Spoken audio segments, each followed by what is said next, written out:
Tu crois qu'en gardant un lien avec ton ex, tu vas pouvoir tourner la page? Détrompe-toi.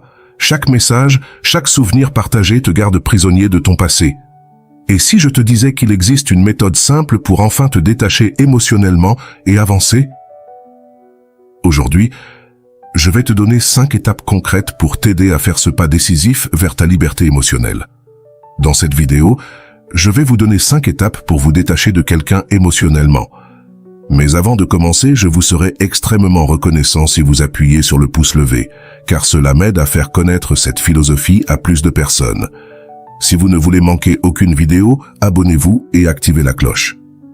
Alors, se détacher, ça veut dire que quand vous avez réussi à vous détacher, vous n'éprouvez plus d'émotion de souffrance en rapport avec une personne. Vous n'avez plus d'attente de ce qui doit être, vous n'êtes plus forcément triste par rapport à ce qu'il vous a fait, ni en colère. Vous n'avez plus peur qu'il agisse de telle ou telle manière. En gros, quand vous êtes attaché à quelqu'un, c'est quand vous misez votre bonheur sur son comportement. Vous croyez que cette personne doit se comporter de telle ou telle manière avec vous, et que c'est uniquement comme ça que vous allez être heureux. Vous avez beaucoup d'attentes de ce qu'il doit être, et c'est très important à comprendre. Vous pouvez être attaché, par exemple, à quelqu'un dont vous êtes amoureux, et cette personne, ce n'est pas réciproque. Elle est indifférente, elle ne vous calcule pas. Vous êtes attaché à cette personne. Vous croyez qu'il vous faut cette relation pour être heureux, et vous souffrez que ce ne soit pas réciproque. Vous pouvez être attaché à un conjoint violent et espérer qu'il change, qu'il se comporte comme il se comportait au début de votre relation, mais ça ne change pas et vous souffrez. Vous pouvez aussi être attaché à un parent qui a un comportement rabaissant et dégradant, ou bien à un ami qui vous fait perdre plus de choses qu'il ne vous en fait gagner. En bref, l'attachement est difficile à différencier de l'amour véritable, jusqu'à ce que les choses ne se passent pas comme prévu et qu'il vous fasse souffrir. L'attachement n'est pas forcément une mauvaise chose, parce que si vous êtes dans un couple, par exemple, et que vous aimez profondément votre conjoint, qui vous aime aussi profondément, il n'y a pas de mal à être attaché à cette personne et à miser une partie de votre bonheur sur cette relation. Pareil pour vos parents, vous pouvez être attaché à vos parents. Mais par contre, si l'attachement vous fait beaucoup plus de souffrance que de bonheur, c'est là que le détachement devient nécessaire. Du coup, c'est parti pour 5 étapes pour se détacher. Premièrement, je vous invite à vous poser cette question. Est-ce que, pour être heureux, me détacher de cette personne est évitable ou inévitable?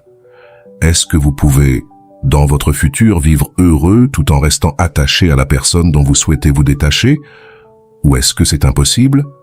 Demandez-vous, est-ce que, tant que je vais rester attaché à cette personne, je continuerai à souffrir? Ou est-ce que j'ai la possibilité d'être heureux si jamais je m'en détache? Du coup, vous pourrez savoir si vous détacher de quelqu'un est évitable ou inévitable. En gros, si vous êtes obligé de passer par le détachement pour être plus heureux, ou si vous pouvez faire autrement. Pour ça, vous pouvez par exemple peser les pour et les contre, utiliser la faculté de calcul de votre mental. Quel point positif avez-vous à rester attaché à cette personne? Et quel point négatif avez-vous à rester attaché à elle? Si les points négatifs sont largement supérieurs en quantité et en qualité aux points positifs, vous remarquez que la relation vous apporte beaucoup plus de malheur que de bonheur. Pas juste de difficultés ou pas juste de travail, mais plus de malheur. C'est ça qui est important. Deuxièmement, il faut prendre une décision fermement ancrée. Si vous voulez vous détacher d'une personne, ça implique de vivre un petit deuil. En gros, vous tirez une croix sur vos espérances, sur vos attentes, et au lieu de miser votre bonheur sur la relation avec cette personne, vous allez commencer à le chercher ailleurs. Mais pour ça, il faut que vous soyez sûr à 100% que se détacher d'une personne, c'est la bonne chose à faire. Parce que si vous avez encore des doutes et que vous essayez de revenir vers l'autre, de le faire changer de comportement, ou même de vous venger de cette personne qui vous a fait du mal, vous êtes encore attaché à elle. Il y a un conflit interne, c'est-à-dire qu'il y a une partie de vous qui veut aller de l'avant, passer à autre chose, mais une partie de vous qui se raccroche au passé. Et ce conflit, ça vous empêche d'agir. Ça vous fait mal, et ça vous provoque des émotions de souffrance. Du coup, en vous sachant si le détachement est évitable ou inévitable, prenez la décision fermement ancrée que vous détacher de cette personne est la meilleure chose à faire pour votre futur. Troisième étape, établir un objectif de vie. il vous faut établir un objectif de vie. Et ça, c'est super important. Parce que souvent, quand on tire un trait sur une relation qui nous apportait du positif, mais aussi beaucoup de négatif, on croit qu'on ne va plus jamais avoir le bonheur qu'on a vécu dans cette relation. On croit qu'on ne va plus jamais le voir dans le futur. Alors que ce n'est pas forcément vrai, ça dépend de vos actes. Si vous ne faites rien pour aller chercher le bonheur dans le futur, il ne va rien se passer, c'est clair. Mais si vous utilisez toute votre force, toute votre ingéniosité, votre stratégie pour vous créer un futur merveilleux, là, ça va changer. Là, vous allez être heureux. Alors, je vous invite à imaginer à quoi votre futur de rêve doit ressembler. Imaginez votre vie dans 10 ans. Votre vie dans 10 ans avec tous vos problèmes résolus et tous vos objectifs atteints. C'est genre votre vie de rêve. Imaginez à quoi elle ressemble de manière réaliste et ensuite établissez une stratégie étape par étape. Comment atteindre votre vie de rêve?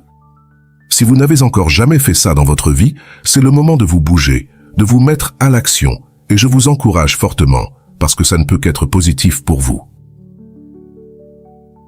4e étape, l'action. Ne restez pas passif. Lorsque vous êtes attaché à quelqu'un et que vous pensez tout le temps à cette personne, ou que vous vous sentez coupable, que vous avez peur de la tristesse, bref, lorsque vous souffrez à cause d'une personne et que vous décidez de vous en détacher, que vous savez vers où vous allez. Par exemple, je me détache de cette personne, pas juste pour m'en détacher, mais pour nous construire un futur de rêve. Le détachement est une étape obligatoire vers l'atteinte de ce futur de rêve. Agissez ensuite, ne restez pas seul dans un coin de votre chambre, avec les lumières éteintes et les volets fermés, à vous morfondre, la tête dans vos genoux. Ça ne marchera pas. Changez votre quotidien. Voyez des amis, sortez avec des amis, changez-vous les idées et aussi, concentrez-vous. Si vous avez besoin de travailler pour atteindre votre futur de rêve, orientez votre esprit vers quelque chose de créatif. Ne vous laissez pas aller. Mettez-vous dans le mode action. Il faut agir dès le début. Ça va vous motiver car ça va vous permettre d'attendre quelque chose de positif dans votre vie et de 2, ça va occuper vos pensées. Ne laissez pas votre esprit penser à des choses noires trop longtemps. Si vous voyez que vous avez des pensées noires ou des pensées qui ne sont pas joyeuses, concentrez-vous sur autre chose. Appelez vos amis, sortez et divertissez-vous. 5e, je vous invite à avoir de la patience, car pour certaines personnes, le détachement peut opérer en une fraction de seconde, ou vous remarquez de vous-même que cette relation vous détruit, et vous vous dites que vous n'avez plus besoin de vous faire du mal en restant attaché à cette personne. Mais pour d'autres, pour avoir ce déclic, cela peut prendre du temps. Du coup, ce n'est pas grave si, pendant les premières semaines où vous avez décidé de vous détacher d'une personne, vous pensez encore à elle. Ce n'est pas quelque chose de mal. Faites simplement des choses positives de plus en plus, et vous verrez qu'avec le temps, la proportion de pensées négatives et positives dans votre journée va s'inverser. Vous aurez de plus en plus de pensées positives et motivantes. Du coup, prenez le temps qu'il vous faut pour ça, mais ayez confiance que chaque jour qui passe est un jour qui vous rapproche d'un futur merveilleux. D'accord? D'un futur où vous êtes détaché, où vous êtes en paix, en compagnie de personnes positives et où vous vivez vos rêves. Pour récapituler les étapes, premièrement, déterminez si oui ou non vous détacher est obligatoire pour atteindre le bonheur. Deuxièmement, prenez une décision fermement ancrée de le faire. Troisièmement, établissez un objectif de vie dans le futur. Quatrièmement, travaillez, bougez-vous et divertissez-vous pour changer vos idées. Et cinquièmement, si nécessaire, faites preuve de patience. Si cette vidéo vous a plu, n'hésitez pas à la partager sur les réseaux sociaux pour aider les autres personnes dans vos contacts qui seraient attachés. Abonnez-vous à ma chaîne pour ne pas manquer les prochaines vidéos. Je vous dis à demain. Au revoir.